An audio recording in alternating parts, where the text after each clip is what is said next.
Do you guys remember the Dark Multiverse? The Dark Multiverse is the inverse of the DC Comics multiverse. It's where all the evil happens. It's all the what-if timelines if things went sour. It's all things involved in the evil side of the DC Comics. And today here at Comicstorian, we're going to be bringing you another one of those what-if storylines. A dark and evil version of the DC classic, Hush. So what would happen if it was in the Dark Multiverse? Well, let's begin. Somewhere in the deep cosmos, there is the one who watches over the collection that is the multiverse, Tempest Fugonaut.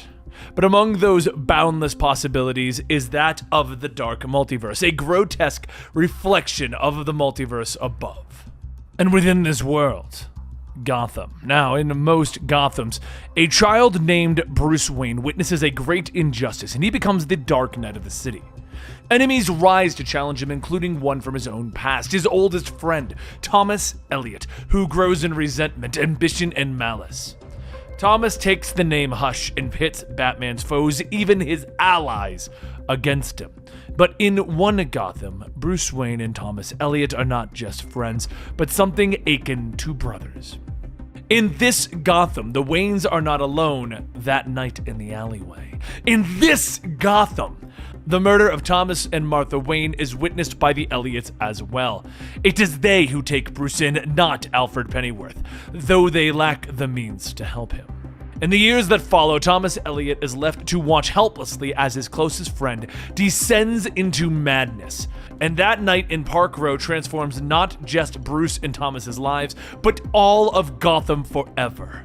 In this very night, the grand opening of the Omni Center sets the nightlife ablaze as many of Gotham's elite come to celebrate. The city's president of defense contractor, Jason Todd, and his girlfriend, Dinah Drake, the charismatic and newly single Attorney General Harvey Dent, along with entrepreneur and philanthropist Oswald Cobblepot. And of course, the king and queen of the night's festivities, Gotham's first family, Senator and Wayne Industries CEO Thomas Elliot and the lovely Talia. While Thomas and Talia meet with many of the city's reporters, Thomas gets a message and he whispers to Talia that he received a call from his doctor friend. He needs to step away to make sure not to let the pretty boy psychopath Todd go anywhere near her.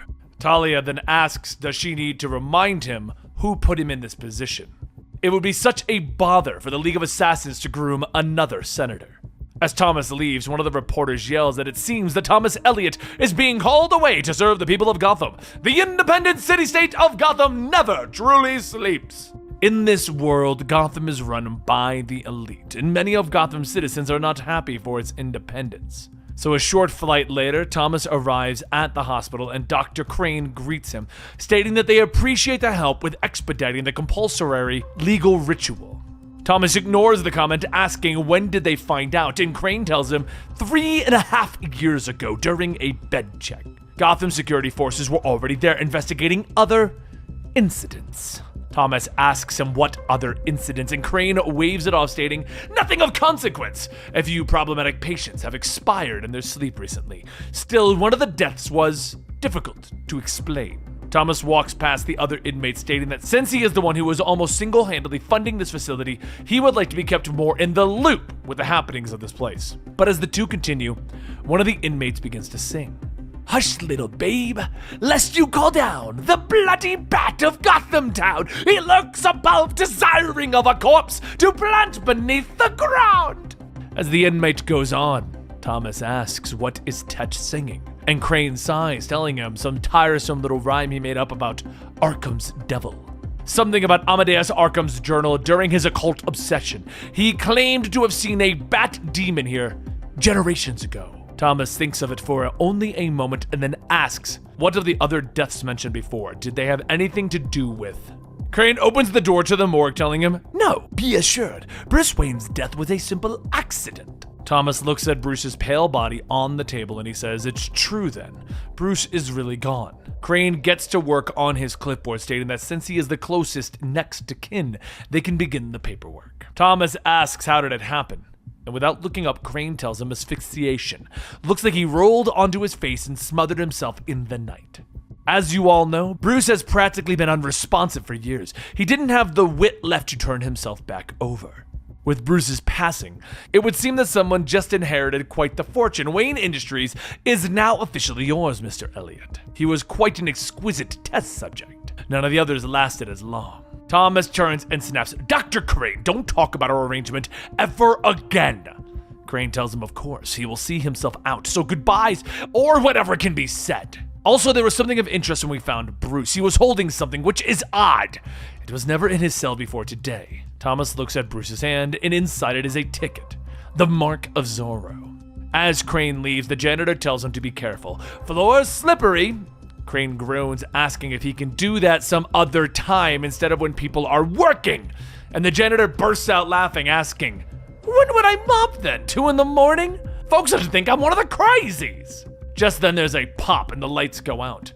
The janitor tells him not to worry, they'll get them rolling out this hour. Just sit tight and the lights will come on in a jiffy. A few moments later, the emergency lights kick in. That's when Crane sees it. The Bat Demon, a man covered head to toe in bandages. Tetch starts singing his song again at the bandaged man as he begins to beat and break Crane. Later, Thomas Elliot flies back to the party holding the ticket stub that Bruce was holding when he notices someone outside of a nearby building. As he takes a closer look, he sees the Bat Demon that attacked Crane, and then suddenly the helicopter is struck with a missile. The helicopter crashes down into the streets below, and while remaining security begin their head count, they all hear a crowd forming and a woman yelling. "That's Thomas Elliot's ship, one of the architects of our corrupt, broken city, the one who murdered my father, the last good cop in Gotham. Outsiders, avenge Jim Gordon and take back our city." Barbara Gordon gives that order, and Tim Drake and Cassandra jump into action, killing the security officers and making their way to the downed helicopter. Cassandra rushes in, grabbing Thomas, holding her sword to his throat, telling him not to worry, Senator. Your fellow evil oligarchs will be with you soon enough. But before Cassandra could pull her sword, there's a thunk as another sword stabs into her back. The masked man pulls his sword out as Cassandra falls to the ground, asking, "Do you know who I am?" Tim leaps in, telling him that he's a Gray Son. The masked man laughs, dodging the attack, kicking Tim, telling him, "No, I'm the Gray Son." Knowing that, is this a fight you really want? Tim escapes, and Thomas gets up, telling him that he didn't expect to see him. Richard says that President March sent him. This wasn't the only attack. Attorney General Dent and GSF Captain Floss are missing. Old newspaper clippings about the Waynes murders are found at both their homes. Why is that, Mr. Elliot? And later, in the interrogation, Barbara sits handcuffed to a table, stating that she doesn't have anything to say to a zombie fascist. Richard tells her that he's impressed. The outsiders really stepped up their game. The attacks on Elliot and Floss he understands, but why Dent? Why bother with the news clipping? Barbara asks him, "News clippings? Ah, the Wayne murders. This is all starting to make sense." She then says, "Okay, because I want to see where this goes, here's a free one. I'm guessing that the Senator's airship was shot down by a LexCorp surface-to-air RIM-72 Raptor missile, right? There aren't any of those in North America, with the exception of Santa Prisca. Several shipping containers of structure-grade lumber from Santa Prisca arrived in the harbor last week. But the recipient isn't a builder. He's the preeminent defense contractor in Gotham, and that should be enough to get you on the track. Oh, and Elliot, don't worry too much about the little assassination attempt. He's about to have much bigger problems to deal with." Later, Thomas and Richard go to visit Jason Todd through the war-torn streets, and as they come to the giant fenced-off compound, a guard tells them that the security drones stay outside.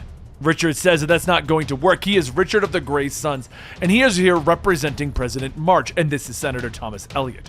They are coming in, drones as well stand aside. As the two enter, Jason welcomes them, stating, "Elliot, missed you at the after-party. And Grayson #1 himself? Wow, what brings the two of you out so late?" Richard says that an RIM-72 Raptor ground-to-air missile. Know anything about it? Jason says, "Nope, not my brand. Those aren't allowed in this part of the world, remember?"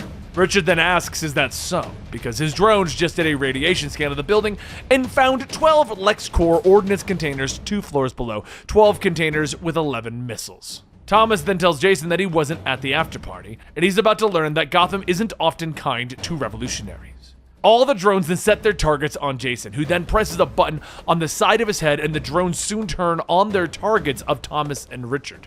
Jason tells them, "You think you know how this works? You've been up in those ivory roosts way too long. As the armed guards begin to surround the two of them, Thomas yells that he knows some of these men. They're with the League of Assassins. Richard tells Jason that he does not want to do this, but Jason says that the Court of the Owls had their time on top. The League is on the way up, and they have my back, Talia as well. Jason pulls out a gun, telling Thomas, I'm sorry about this, but your girl is ready for a change of scenery. Just then, a grenade is thrown and a fire quickly spreads throughout the building. Many of the guards begin to shout that someone's there, but they're all getting killed before they can even finish their sentence. Then, through the flames, the Bat Demon steps through. The bandaged man continues slaughtering the guards, and Richard asks, who the hell is that? Thomas tells him that he's the one he saw on the roof on top before the airship went down, and Dr. Crane called him Arkham's Devil. Richard goes in attacking, telling Thomas that he's going to have some questions for him once this is over. As Richard hits the man, he stumbles back and kneels, and Jason asks, settle this later? And Richard tells him, don't tell anyone about this. The man then quickly jumps in, kicking Jason back, throwing knives into Richard's chest, wrapping his throat up with bindings. As he hangs Richard by the neck, Jason grabs his guns, asking, did you really think it would be that easy? Meanwhile, over at the senator's residence, Thomas storms in shouting to Talia, asking, why now? Bruce Wayne died, and I'm about to fully inherit Wayne Industries. Why choose now to kill me? Talia says that she leads the League of Assassins. She killed her own father. If she wanted to kill him, why would she bother to hide it? Besides, there are League assassins surrounding this place. We're safe. Thomas scoffs, telling her that she can tell all of that to Jason Todd. He was screaming about it before I escaped his compound, and most of his League assassins were dead. Thomas goes on, but as he walks into his office, he notices a news clipping of the Mark of Zorro. He grabs it, shouting, he's been here, in my home!